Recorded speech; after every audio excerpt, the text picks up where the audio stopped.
Many of us want to feel special. Now, some of us do feel special. Some people, I hate to raise my hand, but tend to,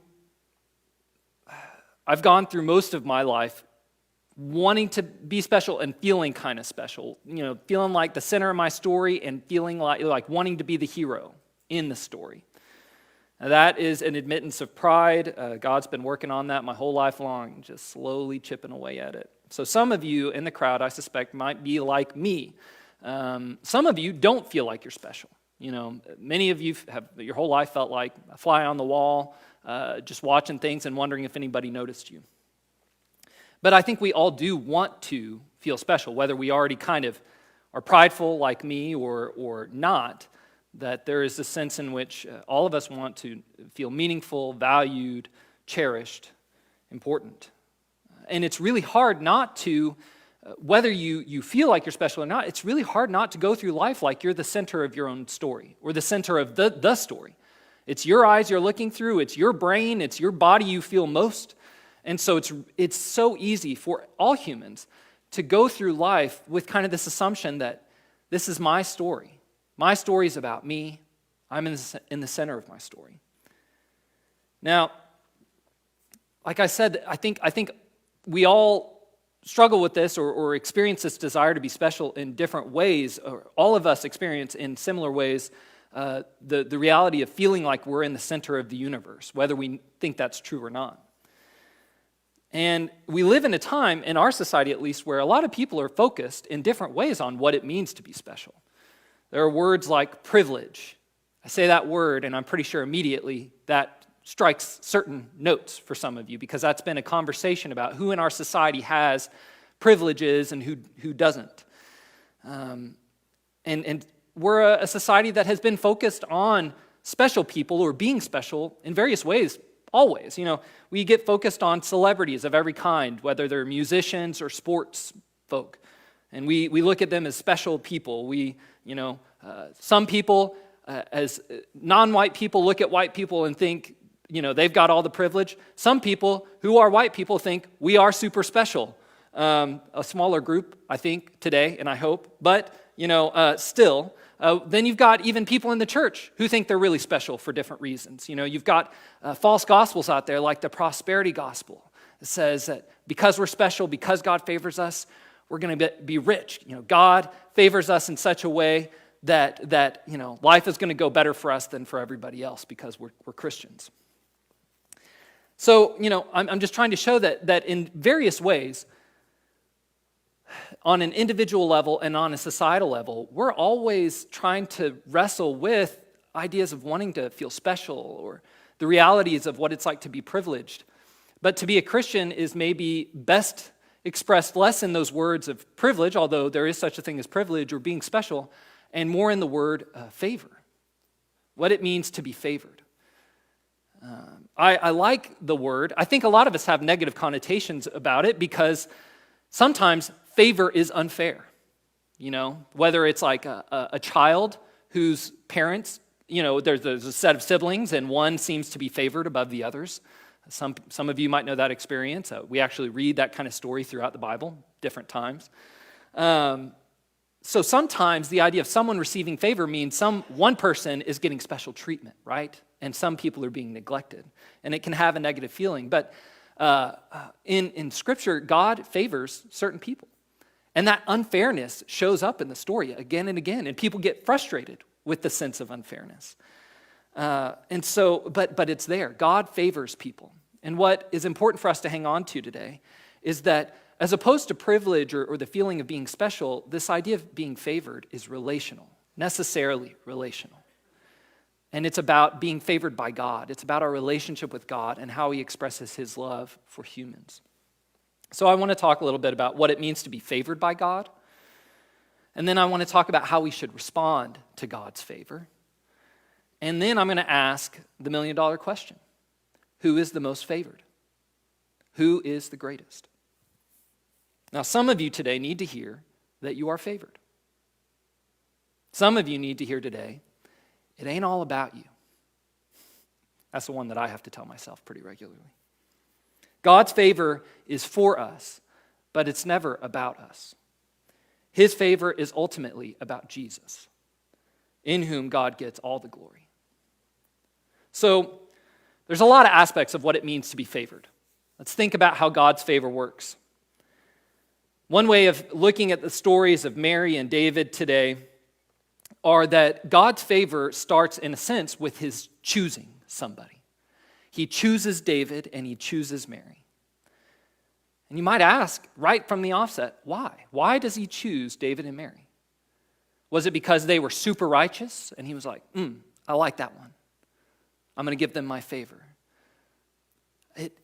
Maybe it's not really clear. What we do know is he tells David, I chose you from following the sheep, which wasn't a grandiose celebrity kind of experience of life. Shepherds were at the bottom of society. That's why it's such a big deal that shepherds are the first to receive the announcement. And they go to Jesus' cradle as they're the bottom rung of society. Dirty guys who spend time with their dirty animals. And so God makes it clear to David in this passage today, I chose you when you were nothing, when nobody knew about you. The eighth son, the last of 8 sons, the least significant, the one most unlikely to receive favor or blessing. Mary, he chooses. Now, in one sense, you could say, well, really the only thing that seems to have qualified her for bearing Jesus was that she was a virgin in Israel. But you might also say, well, how many other virgins were there in Israel in her time? Who knows? But of course, I think we can find more reasons why God chose them. In Mary's, what I call the Magnificat, in her song or her poem, which is a beautiful mashup of different scriptures from the Old Testament. It's like Mary is an Old Testament scholar. She knows the Hebrew Bible, and she is just quoting right and left. And says things like, you fill the hungry with good things, that can be found in multiple places in the Old Testament, like Psalm 107. And in that whole poem, she is describing how God favors the lowly. He chooses those who are, down and out, who are not significant in the world, and he elevates them, and he exalts them. And he takes those who are proud and powerful, and he humbles them, right? And so we look at David and Mary, and we see 2 people who were nobodies, who were insignificant, who society would have had no particular respect for, and God exalts them. So that leads us kind of to the next component of what it means to be favored. God favors by choosing certain people, and he chooses those who are lowly, who are poor and afflicted, and he lifts them up. He exalts them. He chooses a nobody shepherd, and he chooses a young girl who would have been absolutely powerless and very impossible for her to have a child, right?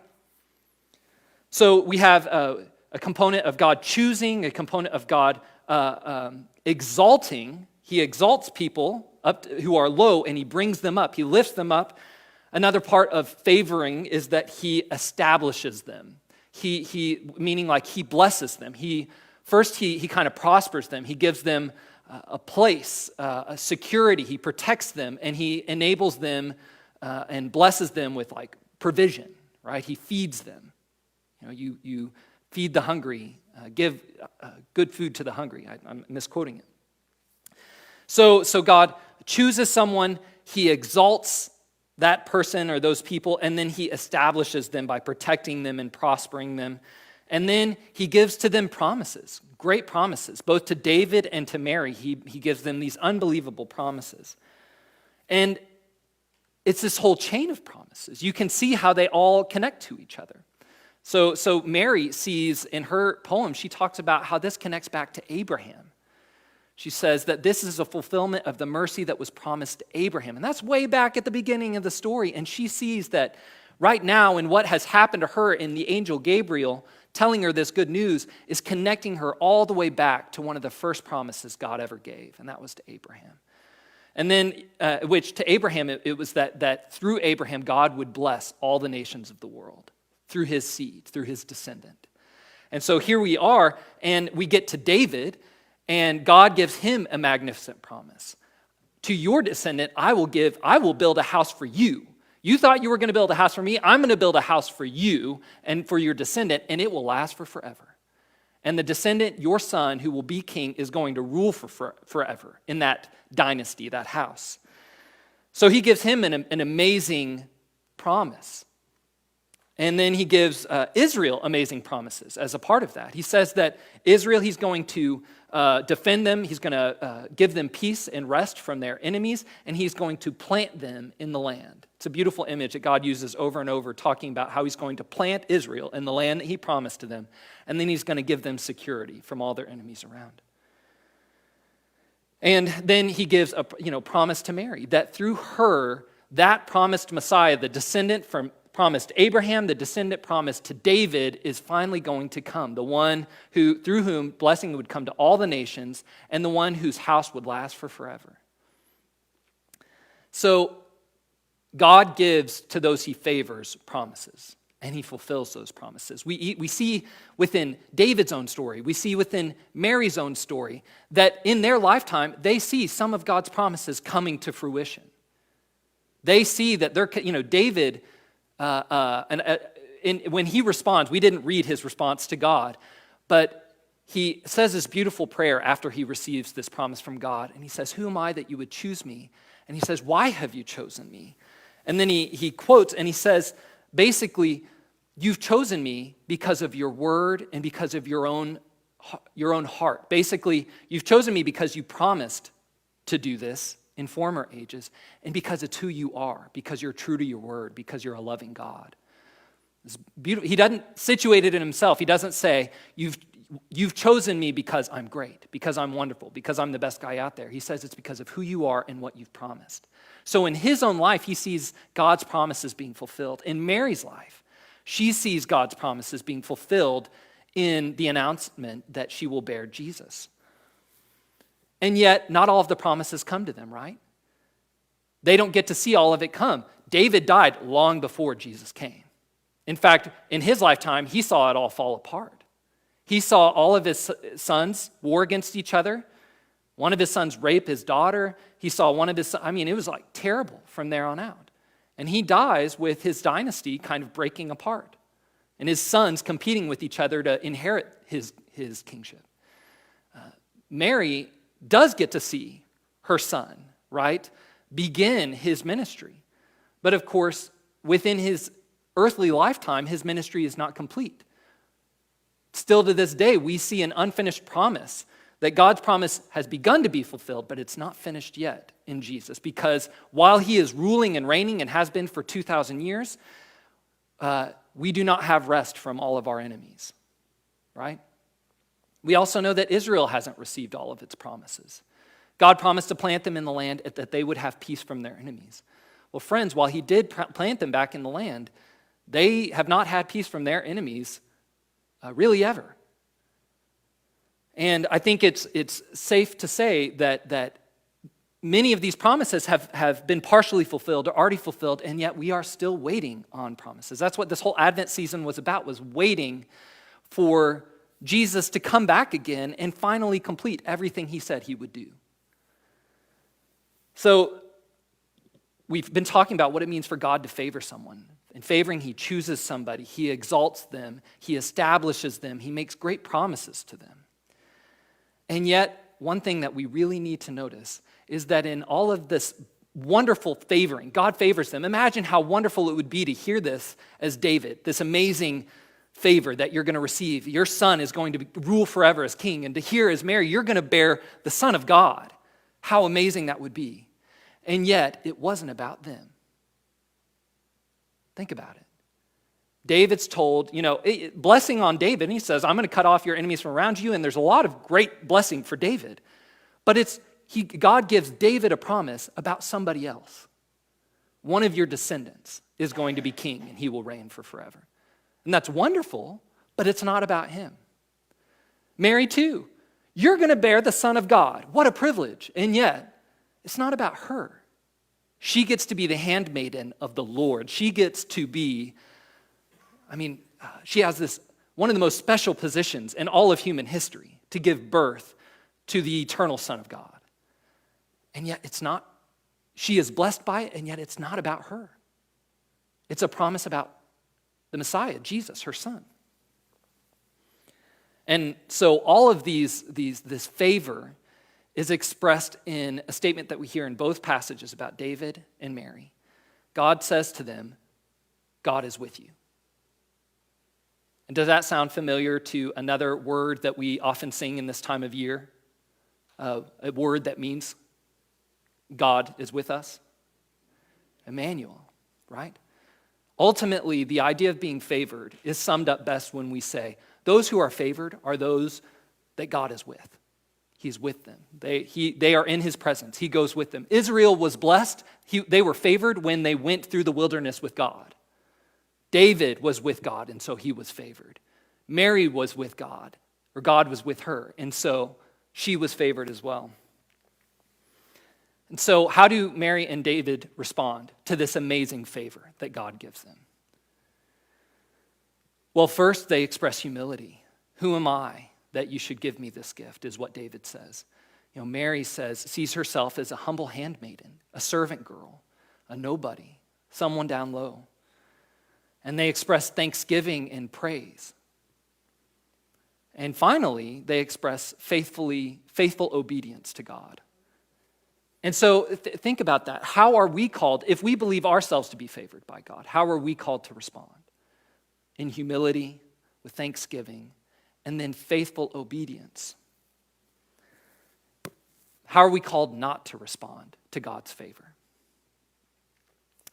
We didn't read it, but you might remember the story of Zechariah, shortly before Mary hears she's going to give birth to the Son of God. Zechariah hears he's going to give birth to John the Baptist.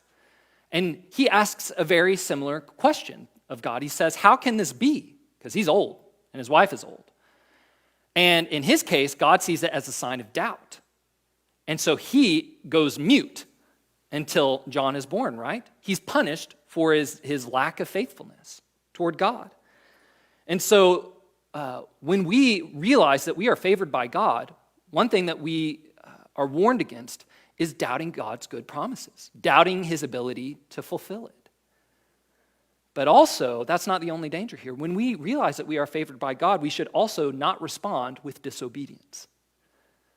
Like I said, if you watch David's story play out, yes, he's favored by God, amazingly favored, but he disobeys God in some really big ways, and everything falls apart on him, right? When he has inappropriate relations with Bathsheba, and as a result, the son that comes from that union dies, and then his kingdom is torn away from him, and his son rebels. It all falls to pieces. And so it's important for us to note that just because you're favored doesn't mean you prosper. You with me? Just because you are favored by God doesn't mean life is smooth and it goes well. Israel was favored and rescued out of Egypt, and then the whole time in the wilderness was an absolute wreck because they wouldn't stop disobeying God and grumbling and complaining. Right? Again, the whole Bible is one story after another of someone that God favors who then disobeys him. Life goes to pot, and then God has to rescue his unfaithful partner out of the mess that they made for themselves. And so we are called continually as people, if we are thankful for the favor we have received in God, to respond in humility and praise and thanks and faithful obedience. What we read in our Romans passage today is the obedience of faith. So I want to finish with saying, we've talked about what favor is, and we've talked about how we should respond to favor. But I want to ask, who's the most favored? Who is the greatest? Because you see, part of the reality is, on the one hand, I kind of want to say, well, nobody's favored, right? I think in our society, the ideal parent is a parent who doesn't favor any of their kids. They treat all their kids exactly the same, right? But what we do see in the Bible is God does treat different people differently. Some people have a more unique role than others. Who's got a more special role in the Bible than Mary? You don't get to compete with that. I don't care what I'm going to do in my life, I'm not giving birth to the Son of God for many reasons. And I'm not going to get to play nearly as crucial of a role as David or so many other people or any of the apostles. And there's like a bitter pill for us to swallow in that, because all of us, like I said, kind of want to be special. Or many of us, prideful people like me. We want to be the hero. We want to have some huge role to play in the story of God, get to be some amazing saint. Have a huge hand in how things play out. And when we see other people who seem to be perhaps more favored than us, it's hard not to have a problem with that. And to have a problem with God for that, right? Why would they seem to be doing better than me, right? Think about Cain and Abel. It's one of the first stories in the Bible. God favors Abel's sacrifice more than Cain. And God then says to him something to the effect of, Genesis chapter 4, go back and check on me. But he says to him, why are you angry? Why are you upset right now? If you wait, did I? No, I didn't. I can't quote it well. He says basically, if you will wait, will you not be lifted up, is what he says. If you wait, will you not be exalted from here? It's like, yes, now was a humbling time. I favored your brother. But if you wait, you will be lifted up as well. And that's what's hard for us. We see other people succeeding, we see other people prospering, and it's hard for us to not become envious or to think that things are unfair or God is cruel because they're doing so well and we're not. And so part of it is just to say, yeah, some people have a more special role than we do. Some people seem more integral, more crucial to the story than we are. Some people seem to be doing better. But does that mean that they are more favored?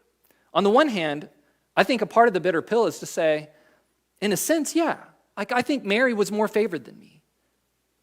And I'll come back to why that's okay in the end. But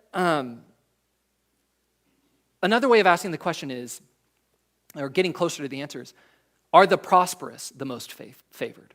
The people that we see succeeding and doing well, are they the most favored? I think we should be really careful about that because often the answer is no. There's like I said, a false gospel out there called the prosperity gospel that says that if you're a believer in Jesus, you're going to be rich and you're going to have a smooth sailing life and you're going to get all the things you want, which is not true and it's not what the New Testament promises.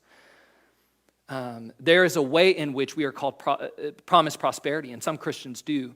But what we have been promised as those who follow Jesus is a prosperity in the new creation, in a new world that is not now, that we will have riches beyond compare in the new heavens and the new earth. And so now, some of us may be prosperous, some of us may not be.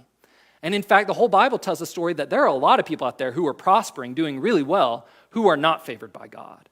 They've gotten it by lying or cheating or stealing or they've just done well without God. But in the end, we're promised that's not going to work out for them, right? And so we should not confuse prosperity with God's favor. In fact, if we believe Mary and how she reads the Bible, God's favor is not with the prosperous, it's with the lowly. It's with the poor. It's with those who are down and out, who are unseen, right? Those who are rejected. And so we would be wise to be paying attention to how God is continuing to show his favor to those who are powerless and weak. But even still, are they the most favored? I would say not really. You might say, is Israel the most favored? We know that they have received the favor of God. God has given them mighty promises, and many of them are unfulfilled, or some of them. We still await a day when Israel will no longer be beset by enemies. And I would say that favor is still there. God still loves his people Israel. And I believe that his promises will still happen. But I would say that they are still not the most favored. And that's a bitter pill for Israel to swallow. There's a lot of Gentiles who struggle with the idea that Israel might have a special place with God, a more favored position with God. And that's a bitter pill for us to swallow. But Israel itself has a bitter pill to swallow because they are also not the most favored with God. Can you guess who is? Jesus. Jesus is the most favored. Jesus is his beloved Son.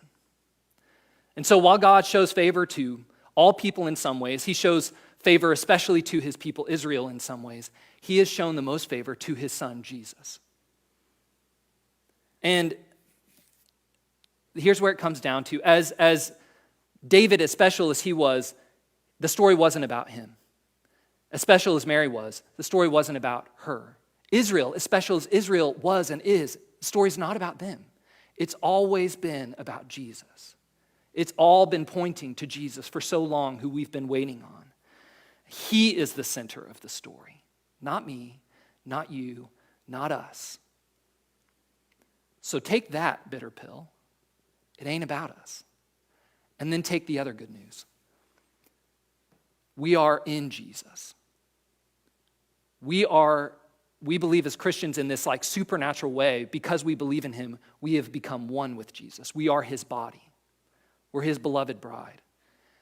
And that means so long as we are in Jesus Christ, we are the most favored, all of us. In being unified with him and each other, we receive the highest blessing, the highest honors, the most wondrous gifts, because we are one with Christ. And for that reason, we can anticipate the greatest inheritance in heaven. So friends, God is gracious to give favor to so many people. Some people more and some people less in some ways. But do not envy those who have more favor. There is a blessedness in seeing the favor that God gives to another and rejoicing in it. There is a blessedness in seeing Mary and praising God that Mary was chosen and not me. There is a blessing in looking at David and saying, praise you, Lord, that he was chosen and not I.